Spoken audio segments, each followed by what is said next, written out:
VHS Files contain spoilers, adult content, and harsh language. Listener discretion is advised.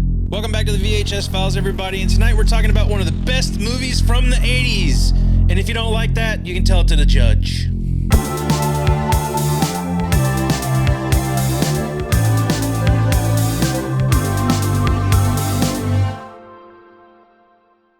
Because fair is fair, Josh.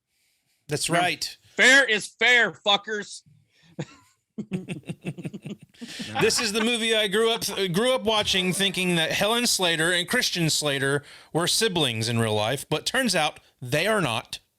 It was a lie. My whole life, I thought they were actually related forever, and then realized they weren't. It was a Hollywood lie. And I went my whole entire life until we decided to watch The Legend of Billie Jean for this podcast, thinking that Helen Slater and Christian Slater were brother and sister, but they are not. I was heartbroken to find that out. I wasn't sure. When I saw this, I was like, oh, are they related? Yeah. Because I'd never really thought about it or connected the dots because I'd never seen this movie. And and then I saw that they are in fact not related. You know, it's funny though. I recently found out that Samuel L. Jackson and Michael Jackson weren't related. It really blew my mind. Because they have the same last name, you know? So I just assumed. Wow. I don't know how I'm going to live my life from this point forward, Eric. Sarcastic douchebag. Andrew Jackson. I thought Andrew Jackson was their grandpa, great grandpa. I'm related to the Olympic gold medal winner, Jesse Owens, who ran before Adolf Hitler in the Olympics that year. Yeah. I'm and Terrell Owens, that was the receiver for the Cowboys and the 49ers and the Eagles. Yeah, I'm related to him too. Wow. Yeah. Can't you tell? Big family. Related. Yeah. Big family. This is our new podcast, our heritage podcast that we're going to start here. I can tell you this much: learning that they're not brother and sister really makes that sitting on that floating dock scene a little less weird. I have a note. The Legend of Billie Jean, starring Helen Slater, Christian Slater, Keith Gordon, Peter Coyote, who we don't see in anything anymore. Like, you saw that dude and everything in the 80s, and now it's like, what happened to that guy? Yeah. This was one I grew up watching a lot as a kid, and I can kind of understand why watching it now, because a lot of the stuff in this movie looks familiar. No, it's funny you say that. Yeah, it feels like the Gulf Coast of Florida. Yeah. Basically. By the chase by the interstate and all that, all that stuff. Definitely. It's in South Texas. Have you ever been to Corpus Christi, Jason? I've driven by it, but I've never been to Corpus Christi or South Padre Island, because I think they shot a couple of them there too. Because I was wondering if this was actually shot in Corpus Christi, or if they shot like on location, like somewhere like Panama City Beach, that's got a real beach town. I wasn't sure if Corpus Christi was actually like this. No, I looked it up. Corpus Christi is unlike where I grew up, like next to Galveston, Crystal Beach, where the water is brown. It is shit brown. And the first time I ever went to Panama City to visit my grandparents over there, I noticed the water was this blue crystal greenish color, and I didn't even think that was the Gulf of Mexico. I thought it was something else. I was like, because my parents said, look, the Gulf of Mexico, and I literally was in the eighth grade or ninth grade, and I went, you're fucking lying. That's funny, because I grew up in Cape Coral, Fort Myers area. It's just Southwest Florida, still Gulf Coast, and it was brown there. Yeah. So it looked like lake water down there. Yeah, you know? It's all down there. But it's funny you said it, like the whole scene where this movie shot like at the trailer park. I mean, I know I grew up in one. I'm pretty sure Josh did, the whole trailer park thing, and everybody riding around. Shoot, if I had a scooter like that back then, I would have thought I was living like large to have something that nice. Right. Well, I think that's kind of one of the catalysts of the plot of this movie. Is I think that might be how Binks felt. Yeah, with that scooter. Like, not only was it important to him because his dad left that money and he got it with that, like, there's that sense of, family with it. But yeah, I mean, him being where he's from, I think it was kind of a little bit of a symbol for him that, I'm not just some trailer park kid, That's an interesting thing about this movie in general, is most 80s movies we're looking at like upper middle class kids in like a perfect home with a perfect family, Yeah, these kids don't have a lot, and that's kind of what this movie's about, sort of. And I was surprised to see how it kind of tells a story about class divide and whatnot in there. And that's not something you pick on when you're a kid, you know. And watching it through a bit of a different filter now, getting older, you know, you start to see those themes in there. So 1985 was when this came out. Yeah. Eric, why don't you take us back to 1985? Okay. We're sending you back in time. Whoa, this is heavy. Well, Josh, Cherry Coke is introduced in 1985. Cherry Coke. Fuck yeah. Both cans and bottles. You guys know what size soda Kim Jong-un likes to buy? He likes to buy a Supreme Liter. Can I get a liter of cola? A liter of cola? Supreme Liter. We don't have liter cola. So exactly. Burger King launched a viral ad campaign where you could get a 99-cent Whopper by saying, "I'm not Herb." Or if your name was Herb, you could say, "I'm not the Herb you're looking for." Remember, a 99. You guys know why Steve Jobs hated Burger King? He loved Big Macs. Wow.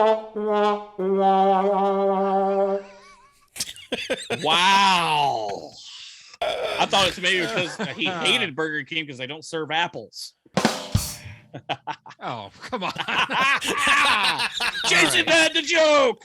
In 1985, Jeff Goddard invented the spoodle, combination spoon and ladle, to win the world's fastest pizza maker. They are now an industry standard. Do you guys hear about the time Domino's hired an actual lobster? They hired an actual lobster. They had him working at the crust station. Crust station. We get it. That might be the worst one so far. No, that's good. Anyway, they don't market openly to smokers anymore. Here's a commercial from 1985 doing just that. Go for it, Josh. Nothing freshens carpets like Carpet Fresh. And now there's new Carpet Fresh Scent 3, the only rug and room deodorizer with smoke out to fight tough smoking odors. Great for other odors, too. New Carpet Fresh Scent 3 with smoke out. And it made me think, like, oh, is that what, like, Febreze commercials are? Like, I never really think about that, but I'm like, yeah. They're just not saying it, but they're like, yeah, this is for, like, people that want to smoke. Not entirely, of course. Pet smells, other smells, but it was weird. Like, I saw that commercial, I was like, wow, they really don't ever talk about smoking in commercials. Like, no one smokes in the world of commercials. Yeah. Well, I think there's a lot of legislation where you can't really put that shit out there anymore because you don't want kids watching. Right. Obviously, you can't advertise tobacco products, and I'm sure people. It's a turn off, to demographics or whatever. Maybe even a rule you can't have somebody smoking. I don't know. I feel like I'm going to be looking now in commercials, like see if I can see anyone smoking in the background. Yeah. Anyone. I mean, you'll be hard pressed to find people smoking in a lot of movies now. Like, they really limit the amount of people smoking in certain big movie companies and whatnot. And of course, comic books too. Like, Joe Quesada stopped Marvel when did he become editor-in-chief of Marvel? Like, he took shit. I don't know. So Wolverine stopped smoking cigars and Nick Fury stopped smoking cigars. What about John Constantine in DC Comics? They're like, fuck it, we're gonna let him keep smoking. Yeah, he's probably doing that in like their 18 and up tag. Oh yeah, it's one of the Vertigo label comics. Right. So, but it's funny you mentioned, like you said, just talk about getting rid of smoking and stuff. You remember those little candy cigarettes that were out when we were kids? Yes. And you can't see those anymore because of stuff like that. Thanks, Obama. You just used to go around acting like you were smoking when you were a kid. I always got the ones that were bubble gum. Oh yeah, they just had like bubblegum cigars. They just had like a cigarette wrapper around them, like to make it look like a cigarette, but you would take it off and it was gum. Yeah, and if you go to the ballpark to go watch a baseball game, or if you played Little League, like probably Big Eric Chew. and I did, Big Chew, dude, you had to look like you were chewing a chaw, man. So see, when I was a kid, I just went straight tobacco. I skipped past. He's like, "Fuck you, give me the Levi Garrett." Yeah. I'm not a child. Big Chief, the best. It took me a long time to get off the chaw. And then puke all over everybody at the fair when you start spinning around and around. Go check out our Sandlot episode way back, I don't know, last year sometime, but we talked back about in that. the day. But let's talk about Billie Jean. Let's get to Billie Jean. Yes, and this, again, this movie opens all too familiar. Trailer park. A lot of memories of growing up in a trailer park for me, so that's probably another reason I identified with this movie. And you saw, like, that was the thing that kind of struck me watching it this time, was how it didn't look like a Hollywood version of a trailer park to me. You know what I mean? It's not like it was a set that was built or something that was dressed up. Like, it was a real place. So, but I had a lot of good memories from that because, like, Putter and Ophelia, you make those friends in the trailer park and you become family. Sure, it's like a little micro community. Oh yeah, I mean, and there's certainly relationships to be made there. I remember moments where my mom had to go to town and she needed a ride. Somebody had the car. They would take people from all the trailer park into town, go grocery shopping, or I'll run errands, or all the adults went out and had drinks, and all the kids went to one house and just hung out, rode our bikes around, climbed trees. And that's what that reminded me. I think it's like Josh. I mean, I can relate to this movie because that's how I grew up. Yeah. So. And I'm sure you can relate to it being hot as hell in Texas and wanting to go to the the swimming hole somewhere and with your sister. With your sister. Little baby Christian Slater, man. This is his first movie. Yeah. First movie. Like, wow, man. I think this is probably one of the first times I ever saw him too. It had to have been one of the first times. The other one would have been Gleaming the Cube. Gleaming the Cube, yeah. Which he doesn't look much older in that movie either, but I think it's 4 or 5 years later. I'm sure you can relate to it being hot down in Texas, which they kind of convey through this movie all throughout. They say some like it hot. Well, some of you are gonna burn today. Always sweating. It's always hot. It's the summertime. Which we can relate to from being in Panama City as well, because I can honestly say of living in both places, it's hotter here. And I put something together here too. Jason is actually Binks in this movie, and I'll explain myself. Jason, where do you live? Texas. What is the perfect weather conditions for you, Jason? Fucking cold. Why don't we go to Vermont? You'll never find us there. Somewhere like Vermont or Montana, Colorado, somewhere. Last question. Okay. What's your favorite ice cream flavor, Jason? Fucking vanilla. But strawberry? God, Binks, don't you ever get tired of vanilla? And he can't get enough vanilla in this fucking movie. He's strawberry. So upset that he gets a strawberry milkshake. And I can tell you this much, that's a fucking lie. Because if you go to a Sonic, because I believe that's a Sonic that they're at, there's no way they're going to be out of fucking vanilla. It's Texas. It's like a restaurant running out of Dr. Pepper in Texas. It don't happen. But when the milkshake explodes, it looks like vanilla. Am I crazy? It does not look like a strawberry shake. Yeah, it doesn't. Yeah, it's not pink enough for strawberry at all. I mean, at this point, you're already losing a full star from that. You can't even get the color of the milkshake right. Milkshake Come on. But this movie opens on a trope that was very popular throughout the 80s of the males chasing females. Mm-hmm. And I'm sure it's been popularized past the 80s and before it, but like I remember seeing so much of this in the movies I watched as a kid. Of the guys chasing after the girls down the street, and then there's some sort of debacle between them. And I don't know, like this one, Hubie Pyatt. This dude is a fucking bleh. Dude, that's our guy from Top Gun later. He's not even as bad as like your usual like rapey guy. Like he actually, his dad. No, that's really Mr. Pyatt. His dad is the character for that here. Hubie's just an idiot, Yeah, he's a spoiled rich kid. First of all, my first note in this movie was like this. I've never seen this movie. I'm like this is like the 80s, like super 80s. Like everything about this is super 80s. The music, the tropes, we've watched a lot of 80s movies. And this is like I'm hard pressed to think of a movie that is more quote unquote 80s than this. Yeah. You've got a mall, you've got the clothes, the fashion, the music, the montages. It's just oozing And I think that's why when you watch it at a young age, like Jason and I did, like that's probably why there's such a, like, that's what we associate with the 80s as well, is like the way the mall looks in this movie and the way the kids acted and whatnot. But yeah, I mean, that's why this movie is cemented like in my brain. Like, it is just a quintessential 80s movie. Is it a fantastic masterpiece of a movie?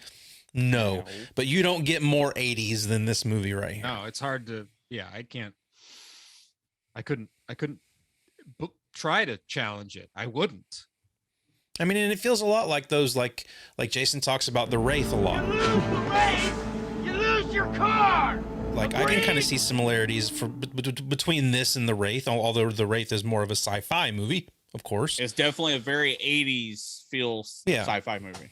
But yeah, you definitely had a lot of movies that felt like this at that time, and I think that's why this one may get lost in the shuffle a little bit, is because it's not as popular as something like The Breakfast Club or your quintessential, like, cemented 80s classics. I think if it's, if it's forgotten, it's because it's not very good.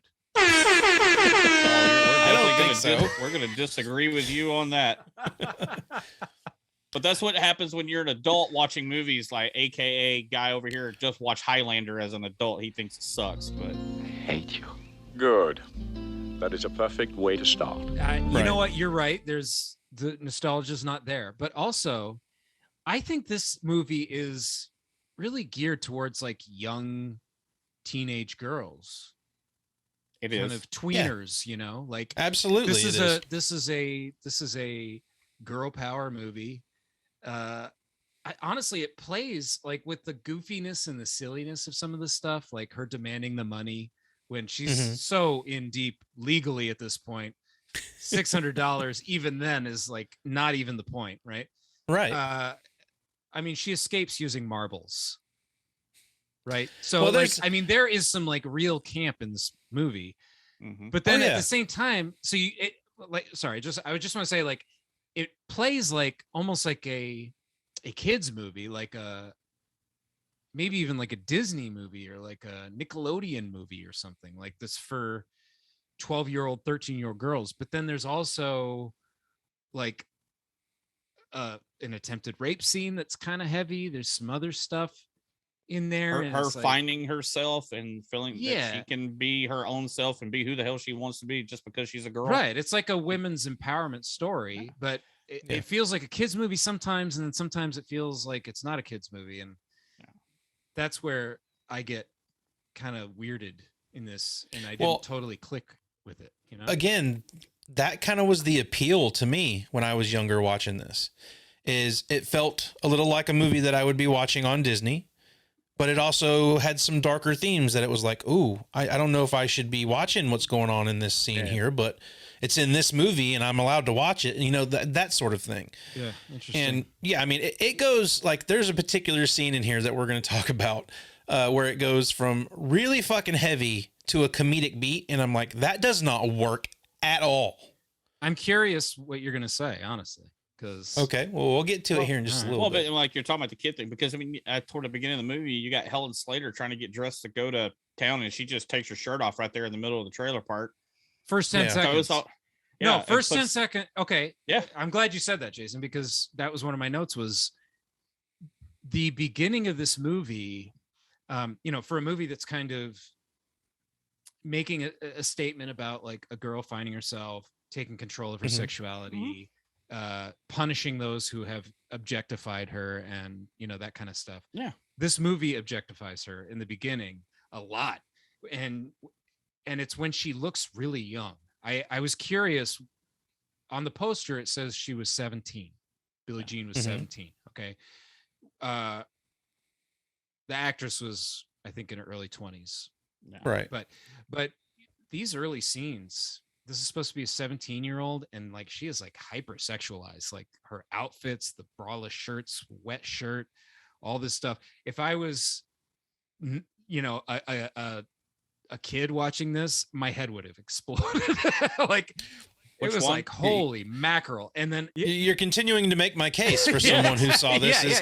Yeah, exactly. That's why. for me now, as a father with a teenage daughter, Right. I want to like run over with a blanket and like wrap her up and like, it's a different experience. But and then not only does the filmmaker sexualize her a lot in those early scenes where she looks like an innocent child with the hair down and she has this innocent look about her where she just looks like a kid. Even the cop, the first thing he says to her is like, Billie Jean, you're a very pretty girl. Even the good guys in this movie are oogling her, are just infatuated with her the whole time. So it's a weird thing where its message is good, but I don't know, maybe it's just the time difference watching it now. I'm sure that's a big part of it. If you're just looking at the way she's shot, the way she's filmed earlier in that movie, I think it kind of works against its own message a little bit. You know what I'm saying? Well, there's a lot of stuff in here that works against its own message. Like Mr. Pyatt, he's cashing in on the sexual nature of her at this point. Right. He's somehow got a picture of her swimming. The guy had a camera. Oh, right. Yes. When they're at the lake here, where awesome. it looks like they should have been in a scene from Creepshow 2. Yes. I'm glad you said that. Yes.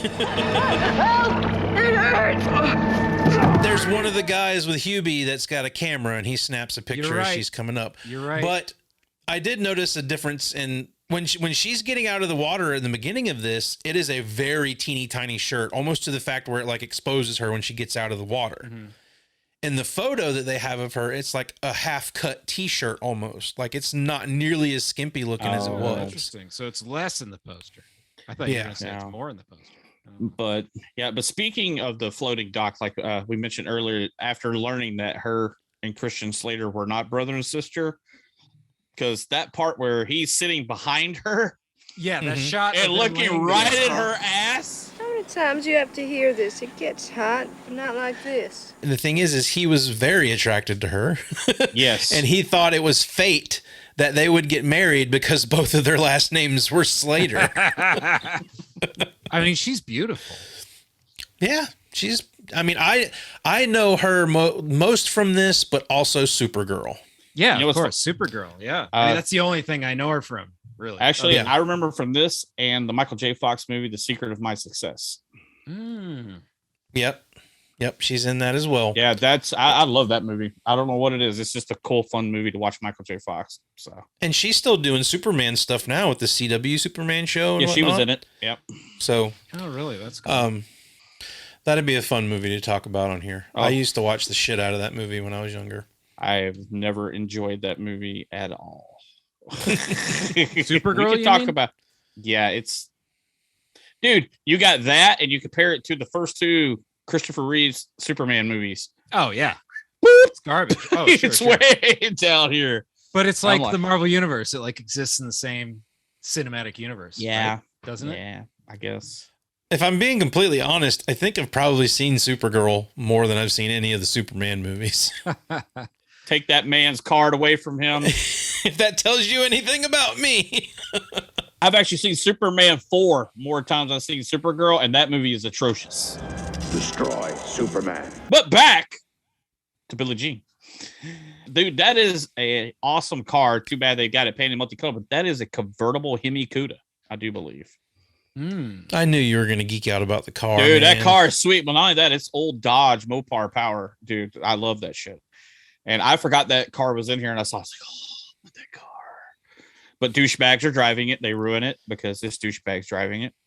Yep. And they steal his scooter. Hey, leave it, fart face! And then you get the, like you said, the skimpy outfit hopping out of the water. Again, over-sexualizing her, like Eric said. The bastard. Don't worry, we'll get it back. Yeah, I mean, it was here when she runs up on Ophelia and Putter when they're watching TV and whatnot. It's another spot where you get that sense of the community in the trailer park and whatnot. Look at those tits. Okay, I want to bring up something. I'm from Texas, and if y'all watch the show, y'all hear my voice. We do not all talk like the people from this movie because Helen Slater's accent, she's even said she hated it because it is so bad. I was curious if you were going to say anything about some of these accents. Because even Ophelia, hers is even worse. She always talks like that. No, you're right.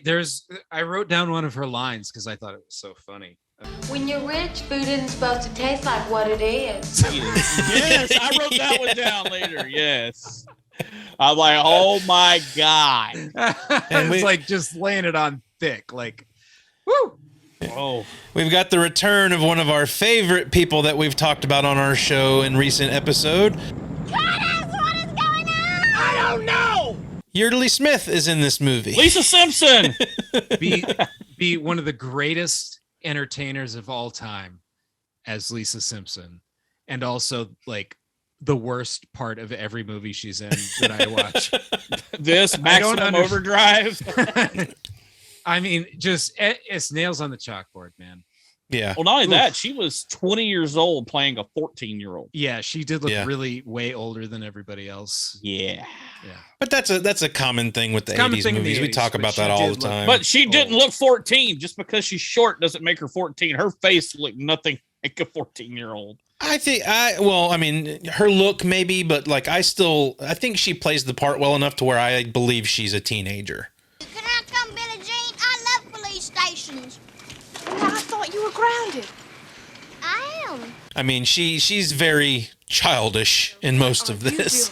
Please, Mom never lets me buy anything. And then there's the unfortunate circumstance that we're introduced to the handful of cases of child abuse going on in this movie. Oh yeah, a running theme of abuse in this movie. This is about overcoming your abuser.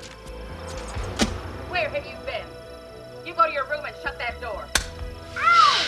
You are grounded, goddammit. And apparently, the scene later when they apprehend Ophelia and Putter, and the mom picks her up at the jail, slaps her. She really slapped Yeardley Smith. Ooh. It sure looked like in that scene. So she's probably just annoying her. Like Yeardley was just annoying her. God, you shut up. See, that's the thing. I know her mostly from these movies, so I can only associate her that way because I didn't watch The Simpsons. That's crazy. I know she's Lisa Simpson's voice, but like I mostly associate her with her 80s movies. Now, see, let me ask you guys a question, because even at her age, 17, whatever, they set up that the mom's not very present in this family. What time you coming home? Late, I hope. Still, in the circumstances that you have going on, wouldn't you go to your mom first? Well, they did. They talked to her mom. I'm relieved that darn bike is gone. This is also after talking to the police. And talking to the police. So they did. And then they went, well, we're a bunch of fucking kids. Nobody's going to listen to us. Josh, so we're going to take the matters in our own hands. Yeah. Did you watch this movie? I like that it does establish that she did attempt to do the right thing by going to the police. My dad left him some insurance money. Hubie won't bring it back. How do you know? Because he's a fucker. That's how I know. Yeah. And then even as you go through this, Peter Coyote's character even admits, like, after everything goes down, I think I blew this one. Like, he realizes he probably should have done something when she came in. Yep. Yeah. Yep. So I like that they set that up and that there's kind of a relationship they build with them throughout this movie. Whereas, he knows that there's something off here. Let's talk about motor scooters. They didn't do what that's being said that they did. Mm-hmm. And he wants to help them, but they just keep getting themselves in deeper and deeper, Yeah. Yep. And that's another thing about 80s movies that is almost a trope, is like 80s movies always made you believe that the littlest thing you did was going to like get you thrown in jail and the cops were going to come after you. Like shooting someone. Well, I mean, don't tear the tag off your mattress. The cops are coming. Yeah. So they went to the police. Smart kid move. Went to the parents. Smart kid move. Goes to go talk to Mr. Pyatt. Almost gets raped. Accidentally shoots Mr. Pyatt. That's when, you're like, oh. You don't go upstairs. Never. I mean, didn't your mom and dad teach you? Okay, yes. This is how we know. It's movies like this is how we know not to go upstairs. For this, everyone just go, let's go upstairs. I mean, seriously, though, like, if you think about, like, growing up at that time, like, that's when we were being educated about stuff like that, right? Don't you think? That you drive them boys crazy, don't you? Come on, Mr. Pye. That'd be cute if I was a female. Get the fuck out. Well, she's naive, leave. She's a kid. Yeah.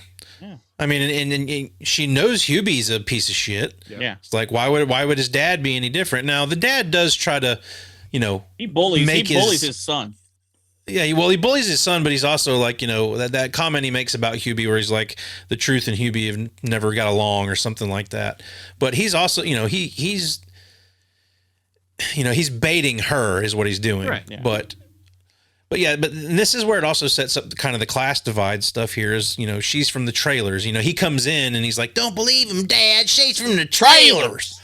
God, you guys are killing me with these Texas accents. He's going to pay her $600, but we're going to do rape layaway. The layaway plan. Stop. I'm going to give you $50 today. No. And every time you come back, I'm going to give you a little bit more. Well, you've seen this before. I knew that someone was going to interrupt that scene, right? Like, you kind of you see it, it's brother's going to come. This is it's not going to go all the way through. Yeah. Yeah. But I'm like, it kept going further than I thought it would. Oh, yeah. To the point where he's got his hands all over, and it's like, oh my God, somebody step in here for God's sake. Yeah, he's got her like in a bear hug from behind, and you're like, oh shit, is it gonna happen? And then but Binks comes in and breaks in the register to get his money and find a handgun. There's some decisions that are made in this that obviously it was like, okay, you're only going to get yourself in more trouble if you do this. Why would you continue to go down that road? But I think it also does a really good job of conveying that these are fucking kids and they're making dumb decisions because they're kids. And then you also don't come into the store, open the cash register, and grab the gun out of it and put your fucking fingerprints all over it. Did you guys notice that he points the gun right at his face? Oh, he looked right down the barrel, yeah. It looks right down the barrel. Which I think is actually pretty cool. It's pretty funny. It's pretty cool to do. Like, it's a cool thing to do. No, I'm kidding. No, it's not. It's empty. Dad! Jesus! Oh my God! I'm getting out of here! You killed him! You said it wasn't loaded. So we talked about Ophelia briefly. When she pulls up to the fucking Shell store and then she's backing in or parking or whatever she's doing, but when she stops the car, she goes, I am amazing. That shit made me laugh so hard. She does have some of the best lines in this. She has the best one-liners in the whole movie. But yeah, I mean, this is also a really silly thing that they do. It just kind of sets up how much they are kids is when they're... What are you doing? I need gas. My dad checks the gauge every time I come home. Are you out of your mind? Keep going. What does that matter? We just shot somebody. Yeah, you can't stop for gas. Gas was 105. Yeah, I wrote that down. I wrote it down. It's $1.05. I'm like, it's funny because I. Yeah, what's funny is we're old when we're reminiscing about how cheap gas was 40 years ago. That's exactly what I was about to say. We're a bunch of old fuckers. We're paying attention to the gas in movies. Thanks, Obama. But it also reminds me of my childhood because that was down in Corpus Christi. That's a tourist town. So up here, it was probably like 70 cents. Mm-hmm. So now, that's barely a gallon and a quarter. Take a gallon and a quarter of gas. But we get better mileage now. Sure. It offsets a little bit. Yeah. It does. Yeah. What do you guys think of the size of this duffel bag that Potter decides to bring? You could hide a fucking body in that duffel bag, dude. That's an old army bag, dude. Yeah, you could pack that thing. But she brought her whole marble collection. Yeah, I'm about to say she took the essentials, clothes and marbles. One of many montages in this movie. Another heavy 80s thing. So many montages, like too many. Like, I think you could take at least one out. There's a really long one towards the end where she's traveling with all the girls. Yes. It's like, okay, you made your point. You definitely don't have to Joan of Arc her in this fucking basement or whatever she goes in, and everybody's looking down, clapping at her. It's like, this is where this movie goes a little overboard. Yeah, there's like a full underground network of people, of supporters. It's the Billie Jean Underground Railroad. Yeah. But we're going to keep moving you around. Like, she's like a cult leader all of a sudden. So let me let you know, Eric, like, I can see watching this as an adult for the first time, you just watching this and going, oh my God, really? Like, they're going to do, like, it is pretty generic, and you see where it's going the entire time. Well, when it's doing goofy kid stuff like the marbles, I start thinking of it a certain way, and I go, and I kind of get it more. You know what I mean? Yeah. And then it pulls out into something that doesn't feel like a kid's movie anymore. Now we're feeling like we're in a real drama almost. Hey, you remember where you could buy toy guns that looked like real guns? I do. Yeah. Oh yeah, I had shitloads Hell of them. yeah. I fucking loved toy guns when I was a kid. Hell As a yeah. matter of fact, go back and listen to our top 4 movie guns episode. We just did that last week. I'm gonna say Ghostbusters proton pack. No, that's not a gun. That's a gun. It's not a gun. It's not a gun, firearm. guys. Dude, the old cap guns, the smell of them when you would pull up, yeah. pop, pop, pop, pop. We're just dating ourselves this entire episode, That's guys. what everyone loves, man. Nostalgia. Well, we're talking about the fucking 80s, one of the best decades ever. But or better yet, remember the revolver ones? They had the 6 shots. And you put them in their little plastic ring. Yeah. Those were more fun because you felt like you were reloading when you had to change that thing out. And you had real metal Tonka trucks, too.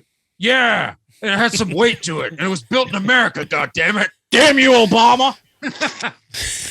Damn it, Barack Hussein Obama. Ah! Everything used to be metal. Now everything's plastic. I got I'm drinking microplastics over here.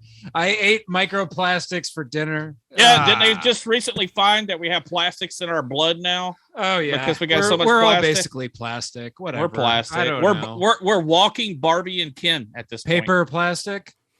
Yeah. Plastic. That's the experiment, guys. We are actually the bishops, and people are watching us. I don't know what he's talking about. I've lost him. Okay. I don't know. That's right. They hold on to this $608 way too long, dude. Like, Yubi, that's for you. $608. She's at a point where she's got attempted murder, possibly charge, right? Kidnapping, all these different things, robbery. There's a manhunt, a statewide manhunt after her, and she says, "But I want the $608, and I want Mr. Pye to give it to me." That ain't gonna make it any better. Well, yeah. Where's that? What do you mean that you can't? Your brother's gonna go to jail for a long time. I have like multiple notes throughout the film. $608. Again? Look, we're getting the money. That's what this is all about. Still? She does not quit on that. Eric? And that's all we want. Fair is fair. How is that fair?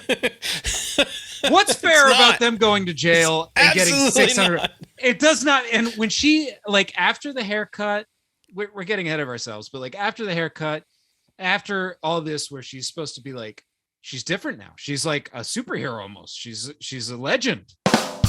I'm like, okay, let's see what she's got to say. $608 for the scooter your son trashed. Now it's still the $600. How can it still be the $600? Even back in 1985, like $608 is the most absurd amount of money to go this kind of bonkers about. Yeah, if it's like 10 grand, oh, come on, but $608. But I don't understand, being poor. It's the principle. $608 is a lot of damn money. Okay, I just looked it up. Okay, $608 to now with inflation would be $1,609. Yeah. Now, yes, that's a lot to kids who live in a trailer park. Absolutely. Yeah. But by the time you're looking at years in prison, right? That's not relevant anymore. And I get that it's about making things right. She should require more than $600 at that point. Her whole life has been turned upside down because of this guy trying to rape her, so by that point it should be, I want my 608 and we want to clear our names. Hello. So let's get to the mall. They steal all kinds of shit, the walkie-talkies, everything. Yes. And then they leave IOUs. The IOUs, the marbles, it reminds me of like Home Alone or something. Yeah, it does. But Kevin in Home Alone is a little kid. He's not 17. Like some of the stuff she does in this movie and says, and for someone who's supposed to be becoming a woman in this, that's the whole theme of the film, is this girl is becoming a woman. Well, I mean, look at it this way, Eric. But she was made today. No, I'm not done. Yes. Yeah. Oh, you're done. It was made today. She has the mentality of a 10-year-old, which makes it even creepier when they sexualize her. And then she thinks like a 10-year-old for the rest of the film. What? And then they hide in a miniature golf course like a child would. Yeah. I have a theory about this, actually. Oh, okay. You know, Christian Slater was in iRobot, or not iRobot, Mr. Robot on USA, right? Okay. Mr. Robot. That was Will Smith, Josh. Let's not. Yeah. Let's just not go there. That's over. I didn't go there. But Christian Slater is on Mr. Robot. Yes. And in their little hideout is an arcade on the fucking Jersey Shore or whatever. Mm-hmm. You think that's a reference? I have a theory that Binks is actually the character from Mr. Robot grown up. I'd love to join you on this, but I haven't seen. I only Mr. saw Robot. most of the first season. I didn't finish it. So listen, people, if you have not watched Mr. Robot, what are you doing? Like, I don't know. I don't know what I'm doing. It's one of the best shows from the past decade, and I think it's not talked about enough. God damn it. we watch movies for this YouTube channel, so he can't watch Mr. Robot. Yeah, that's his excuse. That's what I was waiting for him to actually. Oh, my say excuse? That. Yeah, your excuse. Oh, why don't you just keep my name out your fucking mouth? I'm sorry. I knew you were. I'm setting you up. Thank you for doing it. Thank you. Jesus Christ Almighty. Oh, yeah. So, and this mall, Sunrise Mall. You read my mind, Eric, because I was just about to talk about the mall. Go ahead. Tell me about Sunrise Mall. This is what I remember my first mall looking like. Oh. Like when I think back of the first time I saw a mall, it looked exactly like this fucking thing. Yeah. And what was our obsession with dark wood everything and dark wood paneling? I don't know. Let's on go everything. back. I like it. Hey, look behind me. Exactly. Yeah, exactly. Exactly. My house is 100 years old. Yeah, I was going to say that I have a feeling I know the approximate era that was put in.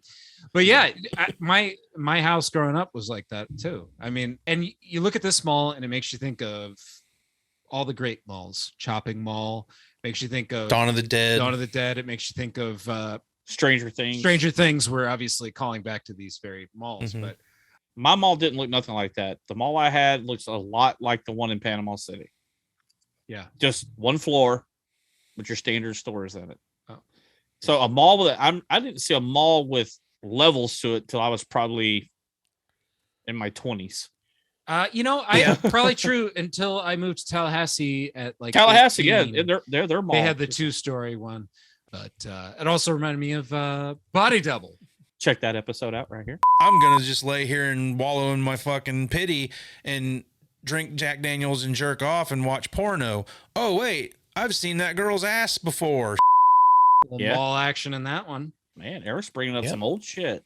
But yeah, this is where you get the whole thing where she's going to go get her $608 and Pyatt's there. She thinks, but like I said, there's cops everywhere.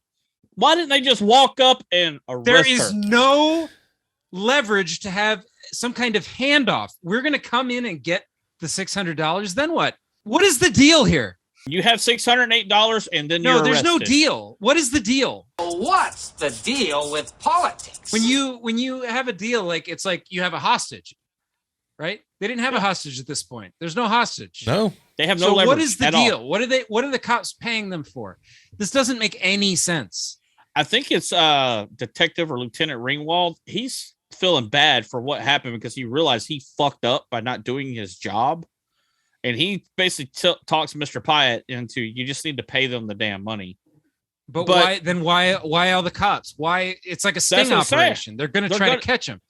Yeah. Well, that's the other thing too, is it's not even Pyatt's money. Like the money he's going to give her is from the cop. Yeah, Lieutenant Ringwald. Mr. Pyatt he does not cave on paying her until the end of the movie. Listen, this is not a nitpick. This mall deal makes no sense. She has no leverage on her side. She's not offering anything at all, but to just walk up to them. It just doesn't make sense. And then furthermore, instead of just letting them get captured, Hubie's dad, what's that asshole's name? Mr. Anyway, Pyatt. Hubie's They dad. just call him Mr. Pyatt. Mr. Pyatt just sends his goons after her, which in the middle of a police sting, like that's a legal issue too. That doesn't That's what I found a lot of issue with here this time. I can understand them trying to set her up. She's a kid. Maybe she's going to do this. Like, if that's the only way they can get her there, then okay, I understand them setting that up. Yeah. It is her stupidity that you're talking about. Yeah. Like, there's nothing to gain here. But like, the fact that they let Pyatt do whatever he was going to do and have his goons there is completely ridiculous. Right. Agreed. You dumb son of a bitch. It's just like, no, you're the dumb son of a bitch for letting any of this happen. She was going to get arrested by the cops right there. Why send your friend or your son and his goons like after her? Dude, none of it makes sense. There's numerous scenes like that in this movie that flat out don't add up at all. And I can't, it's unforgivable. I want to know one thing, Josh. And when you do this episode, can you put a counter up here for how many times she hit somebody in the nuts in this movie? My next note was she probably made Hubie sterile as many times as she kicked him in the balls. Yeah, I think got his friends, Mr. Pyatt. I mean, dude, it is just everybody got kneed in the nuts. Yeah, in this movie. Yeah. I mean, I'm sure she didn't do it to Lieutenant Ringwald. Should have got him too for being stupid. You know, it's a little on the nose, right? She's kneeing them in their privates. That's what's motivating them, right? Their sexual organs, and she's attacking their sexual organs directly. It's pretty point blank right there in front of your face, eh? Yeah, right up in your face. Right there. But no, the introduction of the toy gun, I think, is actually something that gives it a little bit of a different edge. Because, like, as you said, toy guns looked real enough back in the 80s. And I think, you know, again, it's just one of those things where they made a stupid decision and they're just getting themselves in deeper and deeper.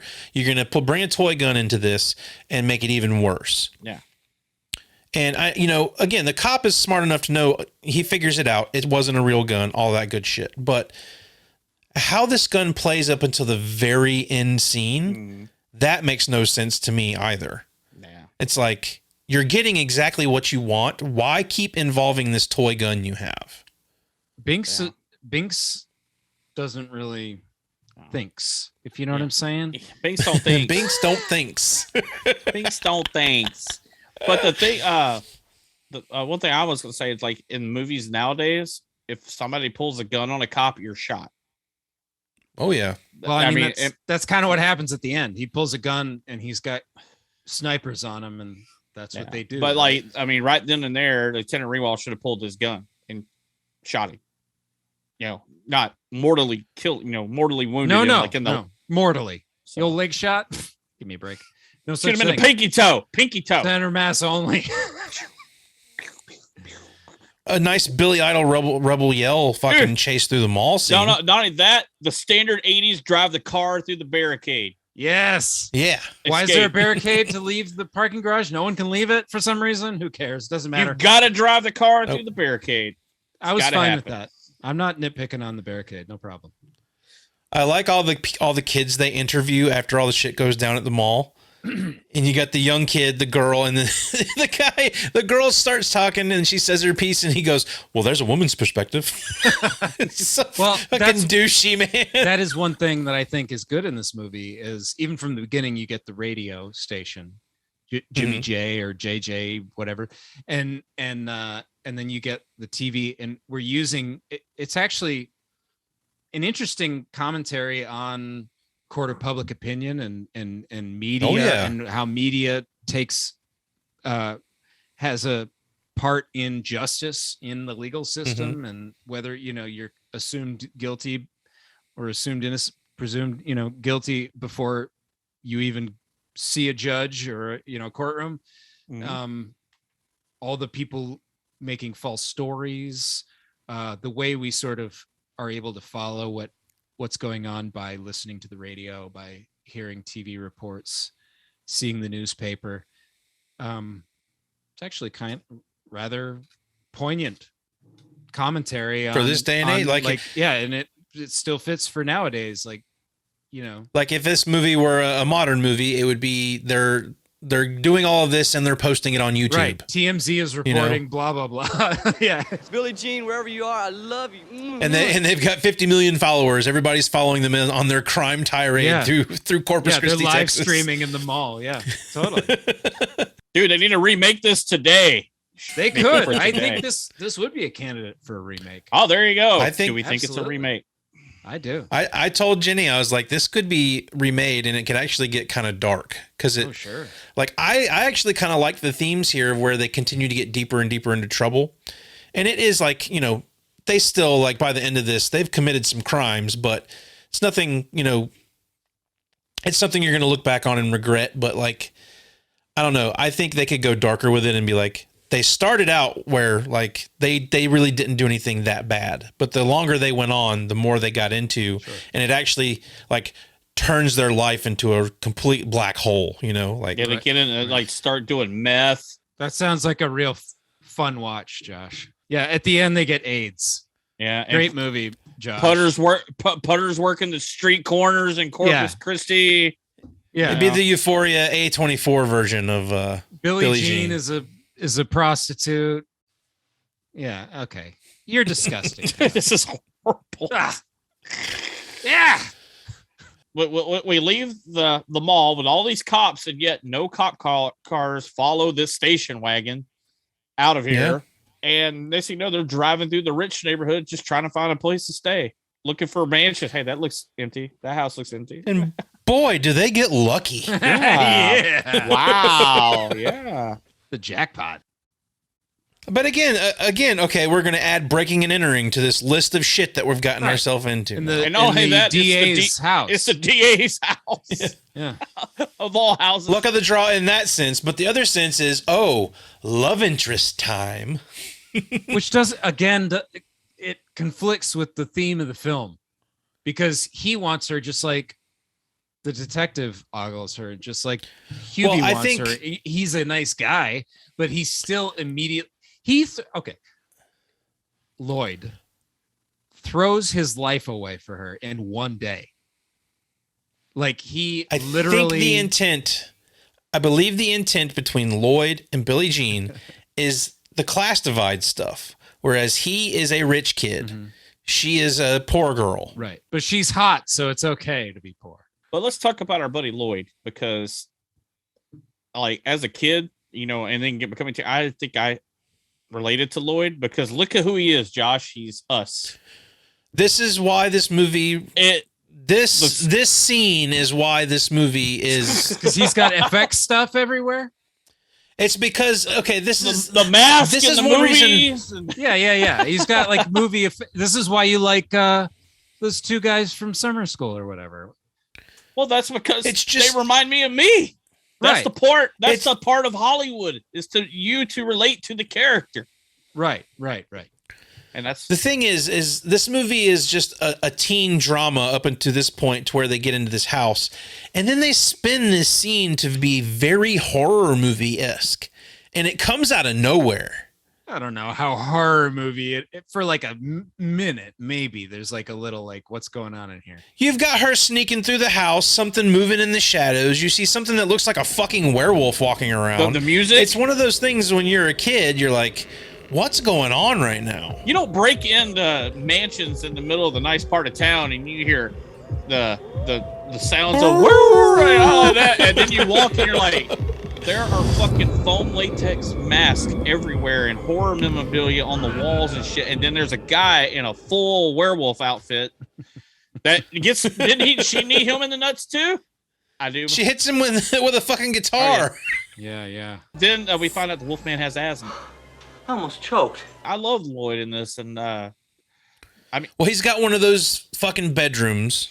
Like we've talked about on this show before, there's some kids that have the bedrooms in the movies that were awesome. And this was another one. Like you've got those wire shelving with TVs and videotapes all over it. Horror movie shit everywhere. Like it looks like the Crypt Keeper's fucking basement in here. And he's got a water slide out to the pool from his bedroom window. Fuck yeah. Just makes it even fucking cooler. Yeah. It's like Pee-wee's fucking Playhouse over here. Yeah, 85 this came out. I was 8. That guy was awesome as far as I was concerned. Hell yeah. And do you think that was a nod at Christine because his bed was like the back end of a fucking like caddy or something? I thought Christine came out after this. Oh, did it? I think it's around the same time, I think. Almost Famous. I know that, dude. I don't know them. I know her. Haven't you ever heard of that guy? What's his name? That guy who was in that movie that was out last year? I'm sort of famous for being almost famous. Who you got? I did note that when we meet Lloyd, I went, "Hey, it's Arnie from Christine." Keith Gordon. Yeah, I know him from here, Christine, and that movie with Rodney Dangerfield, Back to School. Jaws 2. He was in the sequel to Jaws. Oh, yeah, that's right. He was on the boat. He was one of the friends. He's actually a director now. Christine was 83. Oh, wow. And this was 85. So Christine was before this. And Back to School was after this as well, a year later. So we'll go ahead and say this was a nod to Christine. I like it. Because Arnie was in the movie.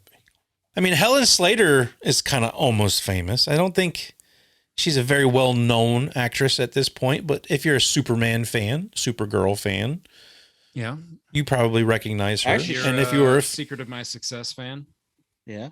And if you're a Batman the animated series fan, she was the voice of Talia al Ghul on there. So she's been part of the DC world for quite a while. I put Peter Coyote. That's who I did. Oh, Lieutenant well, I'll Rick. go. You tell me about Peter Coyote, Jason. Well, I had him. He was in E.T. and Sphere. Patch Adams. He was in there. And I remember him from Law and Order, Criminal Intent. He was on there forever. His name still sticks out to me. Like Peter Coyote. I know that name. Yeah, definitely a familiar face. I had Dean Stockwell. That was my second one, Dean Stockwell. That was my number 2. Quantum Leap. Quantum Leap, bro. He'll always be Al to me. I know he's been in lots of other stuff, but he'll always be Al to me. And I think Dean Stockwell's at a point now where like this generation probably really doesn't know. Will only know him from that sort of stuff, and like he didn't really transcend into the newer stuff. He passed away recently, right? That's right. There's even talk about bringing that show back. Remember, because Sam never went anywhere. He just left. Yeah, Sam never got home. We don't know where he went, so you could totally come back. Hey, what if they said that that Sam was just in the NCIS unit, or the the NCIS New Orleans, what was the Star Trek Enterprise? Those were all just Sam jumping into different bodies. Every role that he's still going that Scott Bakula ever played since Quantum Leap has just simply been Dr. Sam Beckett jumping into a different universe. But speaking of Dean Stockwell, dude, he even got an Oscar nomination for Married to the Mob. That's pretty good. I did not realize it, so I looked that up. I was like, wow, he actually got a nomination. That's pretty cool. One of the little kids in this movie, just one of the random little kids, looked really familiar to me, and I was trying to see if I didn't recognize any of the kids. There is one kid in this movie that stands out pretty prevalently. Christian Slater. No, the kid that they give the videotape to and take into the police station. Kid? Yeah, he's got curly ass red hair, a baseball T-shirt on, jeans, and fucking cowboy boots, bro. That kid was awesome. I was like, "Who gave you this?" He's like, "I don't know." Probably gave him because remember she had like 100 Twix bars or something in Kit Kats in the back of the things. They probably just gave him some candy. Hey, take this into the cops. And what does he give the police? What does he give the police, you guys? Specifically, what does he give the police? A VHS tape. A VHS tape, because whatever. It's just weird that they bring in this guy and he's okay that he's after her, and yeah, he's a nice guy. He's willing to put his entire life on the line just to help her out in this insane situation by getting her deeper in trouble. But it just doesn't feel right to me. Like at this point, when she's cut her hair, it's almost like she's, that's what we're about to right now. She decides, but he helped her reach that point. Yeah, Lloyd. He helped her. You're telling me Lloyd helped her just by saying I have camera equipment, by introducing her to Joan of Arc. Okay, yes, that's true. Let's talk about Joan of Arc. What is this metaphor working for you guys? It doesn't make sense. Not really. Like, it inspires her, right? I get it. And I think it's just really supposed to be inspiration for her. Sure, it is, and it's men aren't taking her seriously because she's a woman. They see her as an object, not a person. Not Mm-hmm. And when she cuts her hair, I feel like that's her taking control again, right?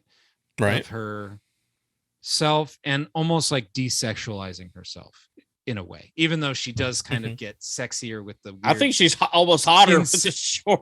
She puts a ton of makeup on too. It's more like a woman look than a girl look. Yeah.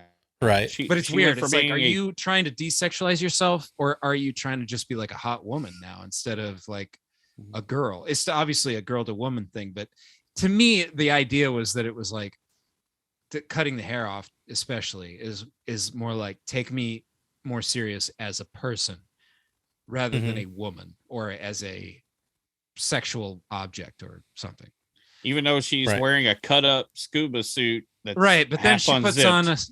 on a very sexy outfit and lots of makeup. So then it's like, oh, well, you're going to be you're doing both. This is where, again, like earlier, where she's filmed very sexily, in her like little young girl look. And it's like, who made this movie? Yeah. Who's the director? Matthew Robbins, a man who also made one of the like sweetest movies I've ever seen in my life. Batteries Not Included. Dude, I love that movie. Watch that one. Dude, that shit'll make you cry. That movie will make you cry. You're a grown man. You're gonna cry. He didn't direct much, but he directed this and Batteries Not Included and some other TV stuff. Well, he wrote Batteries Not Included, and Crimson Peak, and Mimic, and Dragon Slayer. He wrote the Sugar Land Express, one of Spielberg's first movies. I don't know really what she hoped to accomplish with these videotapes, just to like make it, oh, I'm a different person now, and I'm not going to stand for this. Fair is fair. This is why a remake could fix some of these issues. Like, having a new look is interesting. She almost like brands herself. You're right. Her making this look for herself in this video. I'm not a liar. I'm not a thief. And neither is my brother. At no point in any of the video and stuff that she does, she never says that the dad. As for you, Mr. Pyatt, you are so sleazy. She just lets everyone continue to assume that they shot this guy in cold blood. Fair is fair. Yeah. So what's the point? What's the point of the haircut? Fair is fair. What's the point of the new outfit, the scuba gear? Fair is fair. Fair is fair. Fair is fair. And then all the kids are like, yeah, fair is fair. Well, this whole, the kids following her stuff, it happens really fast. It's really silly watching it now. I thought it was really fucking cool when I was a kid. And then, but like the scene where the kids come get her and take her to get the kid out of the guy's house. I don't know what constitutes this. Like, how did she become this? She's not a superhero. She's a person on the run from the police. Why would you call them to come save? And they all follow her like she's Forrest Gump walking down the street. But it becomes like Bonnie and Clyde. Like Bonnie and Clyde, yeah. They robbed banks, they killed people and everything like that. But people looked up to them and idolized them like they were superheroes. Like where they would travel, people took care of them, people hid them, people fed them, people worked on their cars. Because all that makes sense because they want to help them. But did they want to help Bonnie them? And Clyde and say, hey, intervene in this situation? But they may have, but that's the thing they have is like, hey, I'll hook you up, but hey, this guy really owes me some money or something here. Can you help me out? They could have done something like that. You never know because they were, just stealing from the rich people. But I mean, they were still criminals. I understand the following. I do. Like people are inspired by her standing up to whatever, the patriarchy or the rich or whatever. I get like why she gets a following, but why they expect her to walk in by herself. A 17-year-old girl, she's going to walk in and confront a drunken like lunatic. Because it's the Legend of Billie Jean. She can do things like this. She's run away from the cops. They're scared of her. Remember, supposedly they robbed a store that they didn't do. The story is growing like she's superhuman and she can do things like this. Yeah. I get it. It's just, and they're kids. And their kids and they're dumb. And that's what you go back to everywhere in this movie. The thing about this thing with the kid and her taking the kid out of the abusive household. That was awesome. That it happens that way. Yeah. That scene, the weight on that scene is too heavy for the movie it's in. Yeah. Because it's played real heavy at the beginning, and then it ends on the comedic beat of. You thirsty? I got some soda out back. Like, it doesn't work. No, it doesn't you're fucking work, man. You're right. It's another example of like adult themes being in like a kid movie, and it feels out of place. It's like, what kind of movie is this? But the part I want to get to is right after this, when that she's out there with all the kids and everybody's cheering her on, and then the truck drives by. And he's like, hey, she's worth $10,000 or whatever. Did you recognize the girl in the truck, Josh? Yes, it's Stretch from Texas Chainsaw Massacre Part 2. Oh, shit. This scene is absolutely fucking stupid. Yeah. He opens fire on a carload of kids. One of them is a hostage, as far as he understands. I'm just going to shoot the tire.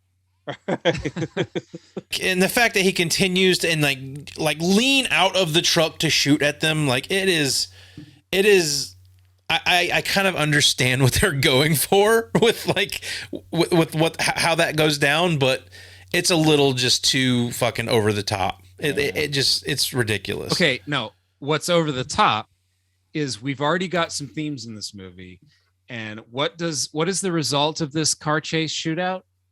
Putter gets her period. Putter gets her period, which we think is a bullet wound.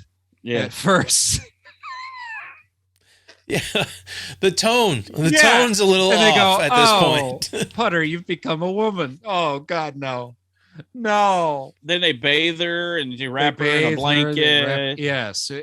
This movie is all over the place. God damn. When can I get a diaphragm? Yeah, she's ready to go. Oh, like, God. Whoa. Well, she was talking about titties. I do think this is the moment where they really realize how serious things have gotten when like random people are opening fire on them. Yes. Because, you've got Binks in the back of the car, and he's like, this is the first, and where he's been kind of like real kid nonchalant like about a lot of what's going on. This is the first time you're really seeing him like say he was scared of what was happening. Yeah. Oh yeah.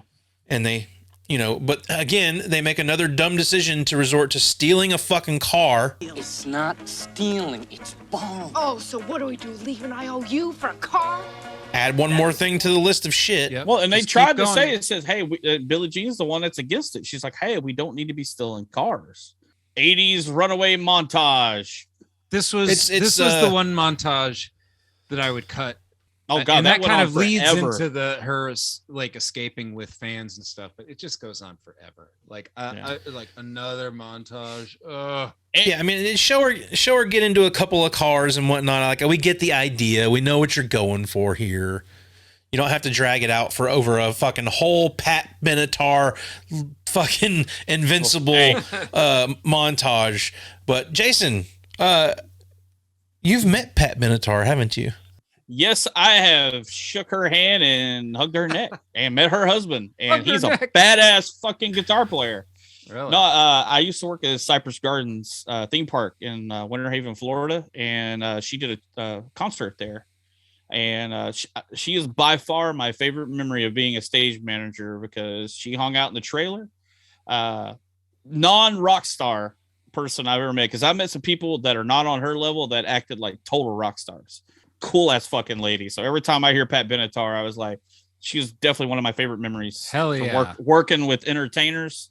She was so fucking cool. That's very cool. Pat Benatar, if you're listening, thank you. Yes, you were awesome. Thank you. Ladies and gentlemen, Pat Benatar on the show. It was better than when I met Ashley Simpson. So that was kind of weird. Ooh, that's a story for another time. Until then, Jason, whose tagline is it anyway? Hey! Whose tagline is it anyway? All right, this game where the taglines are made up and points don't matter. Let's go. Points do matter, and I'm going to argue with you until you fucking get that through your skull. Whatever. We play to win here, right, Eric? Right. Especially me. Exactly. Let's see if these guys have figured out if Hollywood wrote it or I wrote it. Here we go. Let's see.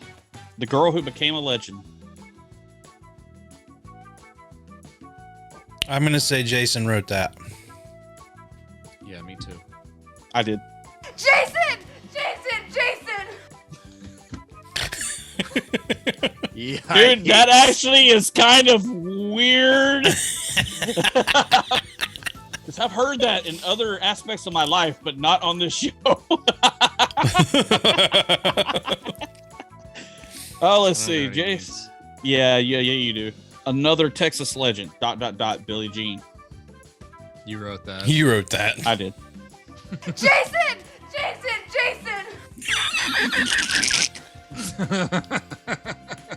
I don't know if I can listen to that. That's like disturbing. Oh God. Let's see. Good God Almighty. I ain't even said anything yet. The last thing she ever expected was to become a hero. I think Jason wrote that. Too. I think You're wrong. Hollywood wrote it. Ah, fuck. I'm sorry. That's the wrong answer. All right, final one. Fair is fair. I think that's real. I think Jason wrote it. Eric wins. I wrote it. Hollywood did not. Yes! It's a sticker on the VHS, man. It's a tagline. It was not on the taglines on IMDb because there was a list of them like this damn long, and none of them were fair is fair. So finally won one. Yeah. All right. Who would you recast as Billie Jean? Just off the top of your head, real quick. Danny DeVito. Danny DeVito. I could buy that. He plays every character in the movie. One man play. Danny DeVito. There you go. I'm gonna say Dame Judi Dench. I think Helen Mirren would be a good Billie Jean. How about the brothers of Samuel L. and Michael? They can. Oh God! I'm imagining Die Hard. You know Johnson and Johnson and Die Hard. You'd have Samuel L. Jackson and Michael L. Jackson in those roles. You said Michael L. Jackson. I said Samuel L. Jackson. You said Michael L. Jackson after that, I think. And so it was Michael Larry Jackson. Michael right? Larry Jackson. Fans know. Real fans know. So she goes on the run, and the whole time she's going on the run, it's just to get back home. No, to find Binks. I wanted to ask you guys about that because they make it seem like she's trying to get out of Texas and whatnot. It seems like these kids are just driving her around Corpus Christi. Yeah. She just ends up back at the golf place. Yeah. Like I remember as a kid thinking that she was like halfway across America or something. She's headed to the and border. No, she's right back at the fucking she's right back at the damn golf course where she started. The amount of people that picked her up, she could have rode to Houston by that point. This movie has so many things that make no sense. You just go with it and it happens. Like if you try to think at all, it falls apart immediately. Worse than this is up there with shut up. This is up there with like Say it. What's it called? One Crazy Summer, where like they had the deal for the money in the boat. None of it made sense. Put this in the this isn't as bad as One Crazy Summer. No, there's a movie that is worse than them all. At the very least, it has a couple things to say that are good. Yeah, it's kind of a stinker, you guys. Nah. It's a hell of an argument. I think Space Vampires is way worse. I'll give you this, Eric. The end of this movie is where I really, as an adult, have a lot of problems. Mr. Pyatt has gotten rich and wealthy beyond his fucking means off of sexualizing her. Yeah. And the thing is, she's got this following, okay? She's got these people that are behind her. They back her cause. Yes. It's like, like Bonnie and Clyde, Mickey and Mallory, whatever. She's got fans. So why are they buying all this shit from Mr. Pyatt? Because they don't know anything about, they know that he was shot, but they don't know anything about the attempted rape stuff because she hasn't shared that with anyone. But that's the thing. If he's such a shitty ass guy and won't pay them the $608, then why do you want to give him $20 for a t-shirt of Billie Jean? I agree with that. Although he was shot, which his hospital bills would certainly come out to much, and his pain and suffering much more than $600. $600 becomes totally meaningless once he gets shot and they're on the run. Now we're talking hospital bills. We're talking legal bills. $600 is a drop in the bucket. Well, for we're any also of this forgetting. We're also leaving out that he's an evil human being. But she's even at this point still talking about the $600. You got people on the signs. Give her the $600. Give her the 608. Yeah. And it's just like, I don't know, it's so strange. They even bring in a new scooter. Yeah. They're bringing a brand new Honda scooter. Is it brand new or did they fix it better than new? Remember they were going to fix it better. They tell him that they're going to fix it better than new, so I don't know who fucking cares at this point. But I do. He still has this fucking toy gun. It's like at this point you're supposed to be getting everything you've asked for. Why would you even still be carrying this thing? Remove the snipers. Remove the gun. All of it. Say the plan goes completely according to plan. What are you expecting to happen? They're going to give you the scooter. You give them Lloyd, and then they just let you go. Is that what they're expecting? That's what I don't. I can understand where Eric's coming from. Is okay. Yeah, you're going to get a scooter. You're going to get this and this, but you're going to jail. Right. That's the end game, guys. Yeah. Because fair is fair. That's what she would say to when she was put on the stand. We needed a scene, an additional scene, her on the stand in court on trial for all of her crimes, and she makes a plea to the judge and the jury. Fair is fair. I just wanted my $608, and they go, not guilty on all counts, Your Honor. No, they say fair is fair. They turn to the judge. It's fucking Judge Judy from TV and says, sit the fuck down. You're guilty. You fucking stupid kid. You're going to jail. Much like the cops not doing anything at the mall, cops not doing anything about all this shit burning down. Yep. No, not even cops. There's no firefighters anywhere. Yeah. No, he's been shunned by the community. We're jumping, but she confronts him and has her moment, which that's the good stuff in this movie, is her confronting her abuser and him being exposed to the city. Like that's the payoff we've been looking for. As a viewer, I don't care about the $608 ever. It's all about Billie Jean being taken advantage of and how that spiraled. Like that's what the movie's about, is this abuser and this victim of abuse. So that's the stuff I'm here for, where she exposes him and the crowd shuns him, and they just let his entire livelihood burn to the ground, I guess. But that's the other thing we've been talking about too, is that there has to be repercussions for what happened here. It's jail time, whatever. And they end it in a way where they leave it open in a way, but like they cut to this scene of them in Vermont at the end. Right. You could have assumed that, okay, after they did their jail time, they went and they went to Vermont like they said they were going to do. Or they ran again. They don't really make that clear because Binks is in a sling. Yeah. He's been to the hospital. If he wasn't in so if he wasn't in a sling, I would say, okay, this is down the roads a piece. They've moved on. Right. Happy ending, whatever. So, but with the fact that they had his arm in a sling, it makes me think they just ran again. But I don't see how that could have happened. I mean, he was taken away in an ambulance. So the 80s were not concerned with explaining where things went after the events of a movie. They are perfectly content ending a story, and that's that. You don't learn anything else. It ends, roll credits. Well, I mean, that was a fun discussion about Billie Jean. I didn't think Eric would respond the way he did to it, so I was a little surprised by that. So sorry. Let's go ahead and do the good, bad, and the ugly. The good, the bad, the ugly. Why did you make me watch this, is what Eric is saying.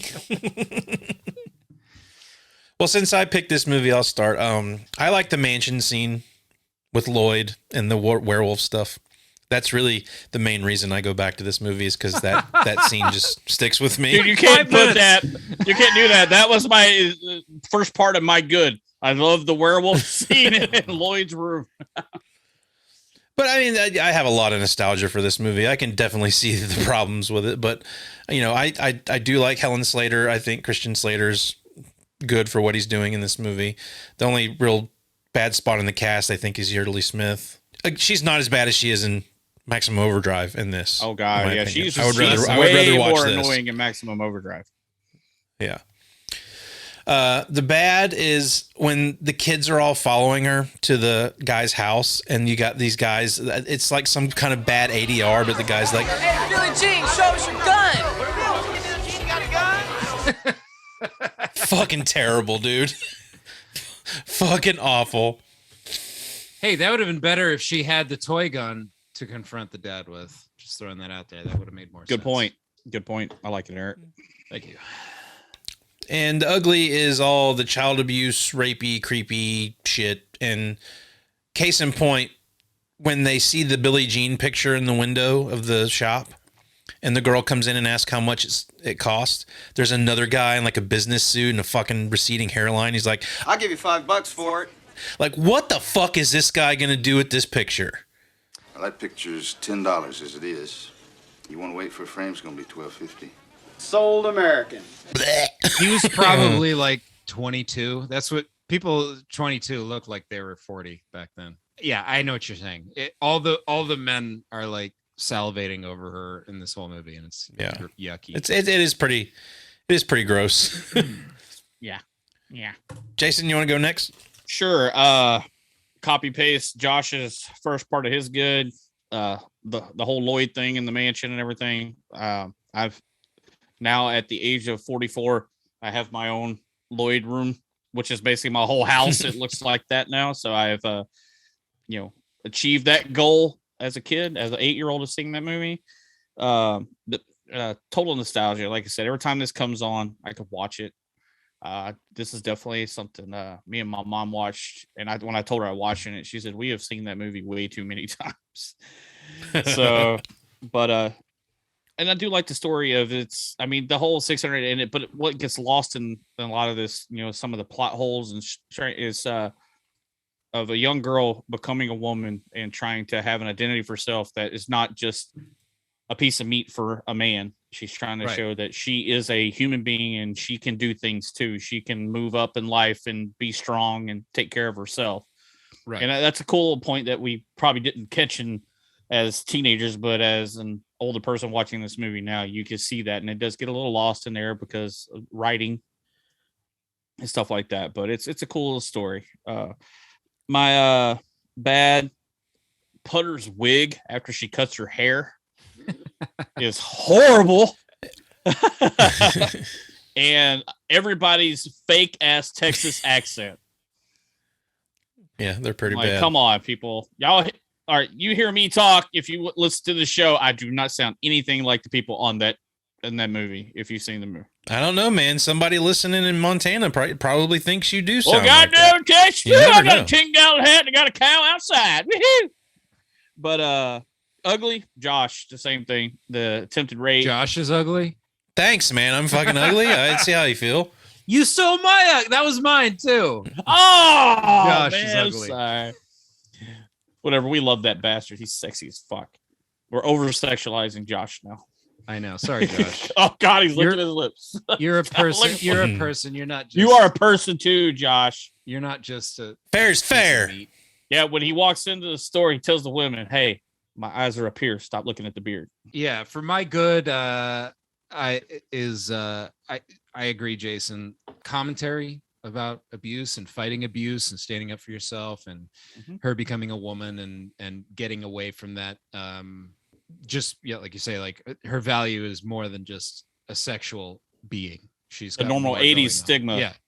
Yeah. So that's cool, and it's always nice when a movie has a good message like that. And I like the media, public opinion, the media swirling lies and all kinds of misinformation, something we're all too familiar with. That never happens today.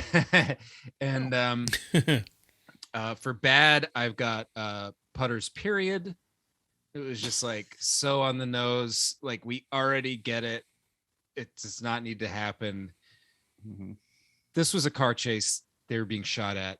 They thought she was shot, but she actually just got her first period.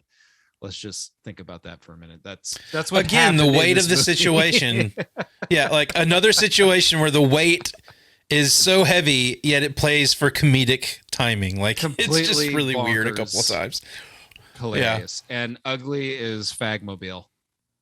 I'm quoting the film. I would never say that otherwise, but they call the scooter, which is unfair. It's a cool scooter. It's pretty sweet. Shit, I would have killed to have a scooter back then. Hell yeah. at that Especially age. if you were like, if you were Binks's age. I don't know how old he was supposed to be, but that's like baller status. You can't drive yet, so scooter. Yeah. Dude, you're 15 years old. He was probably like 15. I would Puts say you he's at the probably top. like 2 years. Yeah, I mean, you got a scooter like that, you're at the top of Dude, food chain everybody else right is there, riding Huffies. Yeah. And shit. Yeah. No, you got Get on your motor. skateboard, son. I got a motor.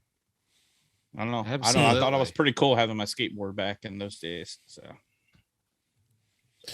All right, well, that'll do it for our discussion about The Legend of Billie Jean. On Rotten Tomatoes, Legend of Billie Jean has a 50% on the tomato meter, 75% audience score. So the audience digs this movie, Eric. Nostalgia.